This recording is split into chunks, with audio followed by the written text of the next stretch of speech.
Një këshill për ato që pinë alkool. Këshilla më e mirë, fjalët më të mira, fjalët e Allahut, padyshim. Edhe udhëzimi më i mirë është udhëzimi i pejgamberit sallallahu alaihi wasallam.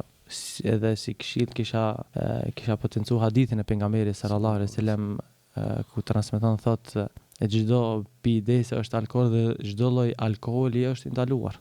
Hadithin që transmeton Imam Muslimi. Mirë po është edhe një hadith pak më i gjatë që fol veçanërisht vetëm për alkoolin. Thot pejgamberi sallallahu alaihi wasallam, Allahu e ka mallkuar alkoolin. Atë që e konsumon alkoolin, atë që e shërben alkoolin, atë që i shërbehet alkooli, e ka mallkuar atë që e përgatit alkoolin, atë për të cilën përgatitet, atë që e transporton, atë për të cilën transportohet alkooli, dhe në fund të thot pejgamberi sallallahu alaihi wasallam, edhe ata të cilët përfiton nga vlera, domethënë prej biznis me alkoolin.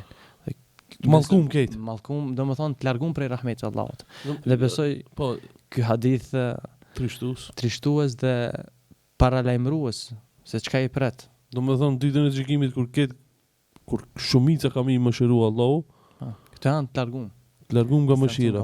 Allah. Subhanallah. Andaj ti që ki alkool, largoje vllai dashur, këshill